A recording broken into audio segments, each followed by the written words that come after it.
Hello, Zero Pence here. I'm just I've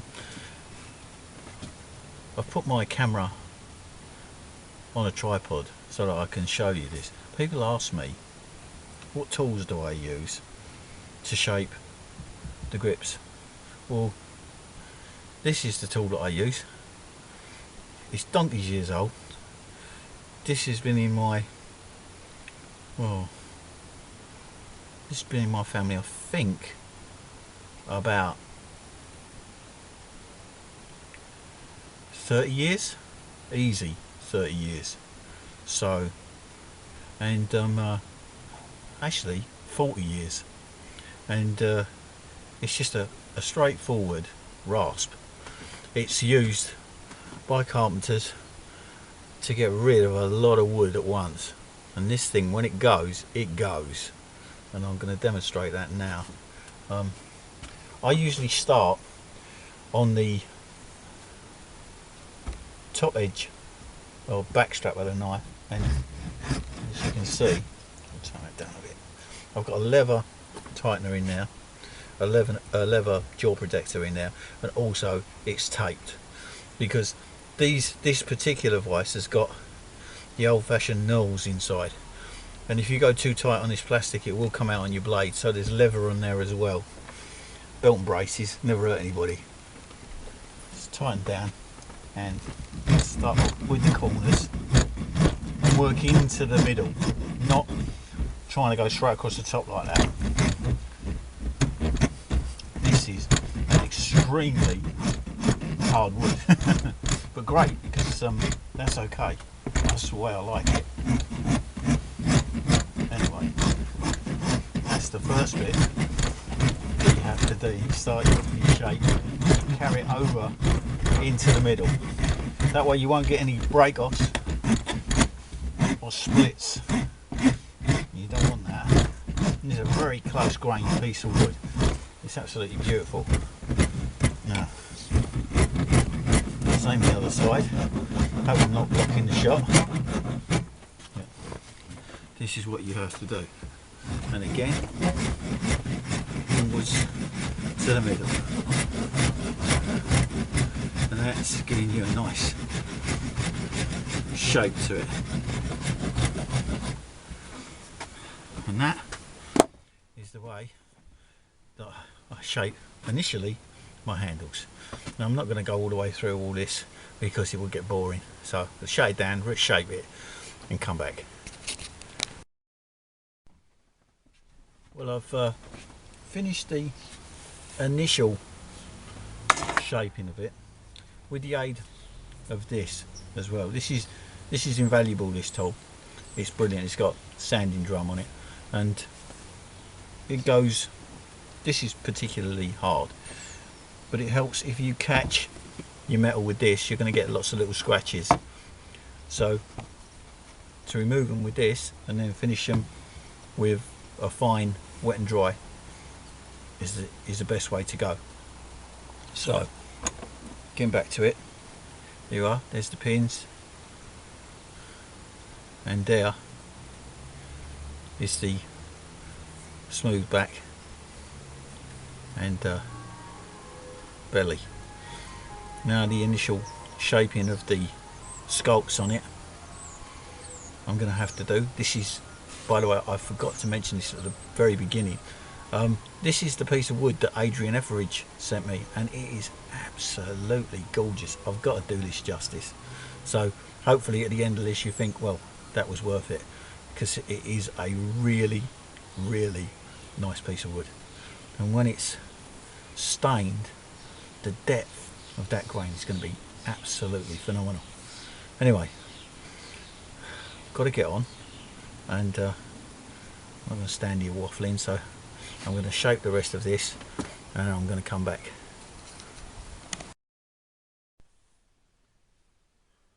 Well, here's the initial shaping of it.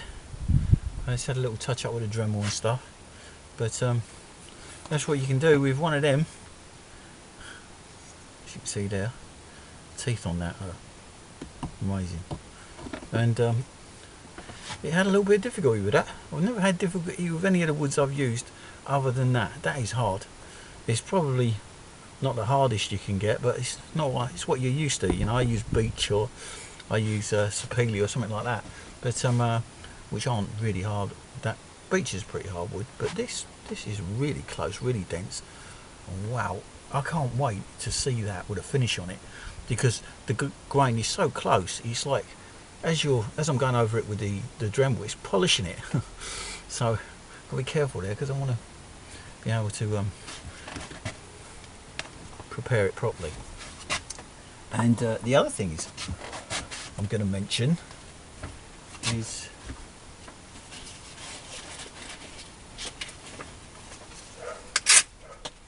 I don't pay a lot for my supplies if I can help it. And this, a huge, well, it was 12 inches across, the reel of this, and I bought it at a boot sale for £3. I'm never going to run out of it. But for shaping, this stuff is incredibly tough and incredibly well, it cuts really good. It cuts well, without a doubt. So I'm now going to attack it with this, well, not attack it, but give it some loving care and shape it to the way that I want it so it fits my hand. But the initial shape, as you can see, the Coke bottle shape is there. And now for the shaping.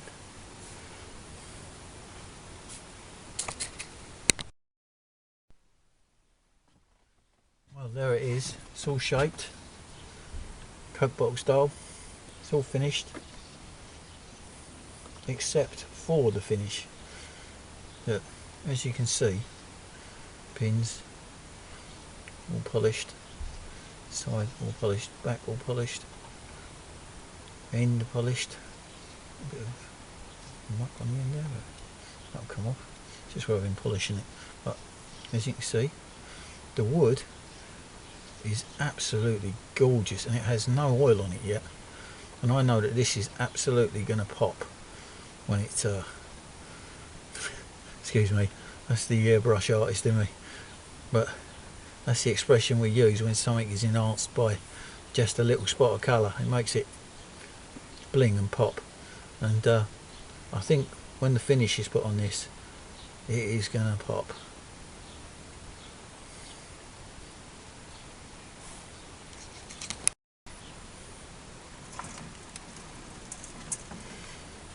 I've just lifted the light slightly, and I'm going to apply some oil on this finish and see what happens.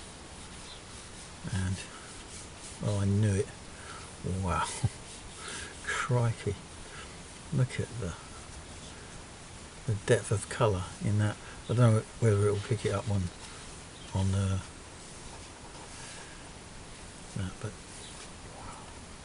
that's what it looked like before. That's what it looks like now. Look at that.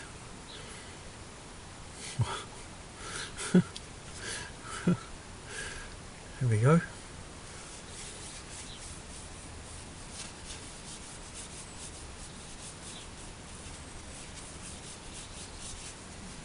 Look at that. Coming up there. That is awesome.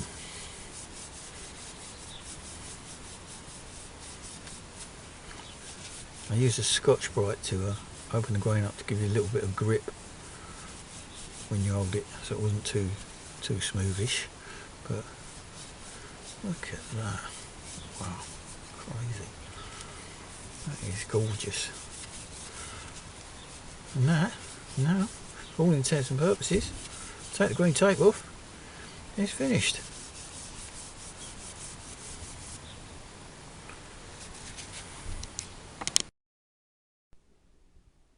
I've just been putting an edge and sharpening and preparing this knife to meet its public, and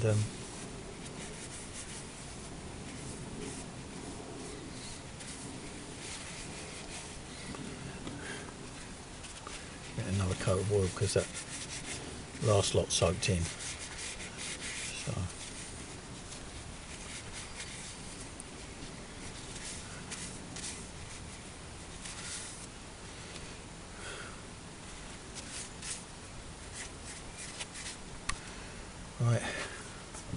there it is, finished. High grind on it, because I'm not a fan of the Scandi grind, but that's not bad. As you can see, there's no wobbles in it. It's quite flat. Let's try the other side, and it's quite sharp. Oh, you can see this, but it's a way to lose the hairs on your arm quite quickly. Quite a bulge patch there. There you go. So it's pretty sharp, and a friend of mine hates the paper test, but I'm going to do it anyway. And this, just to show you just how sharp it is.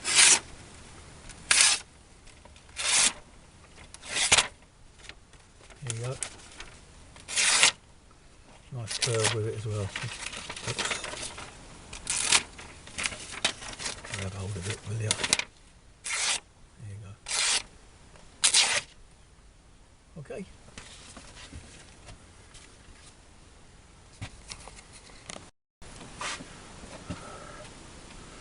And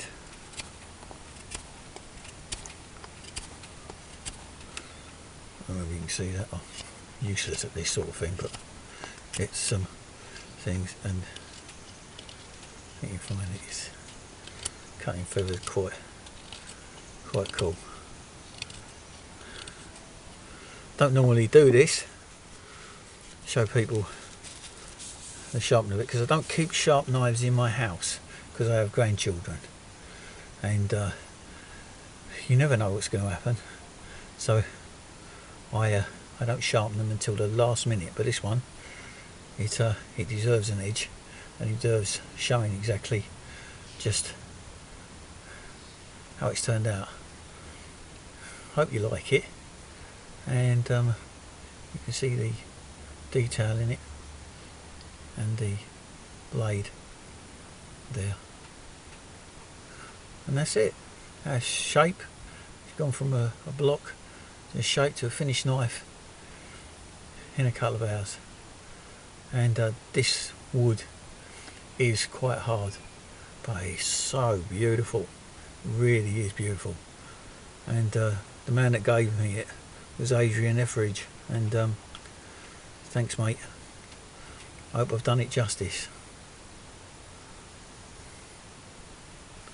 0 pence, thanks for watching. See you later.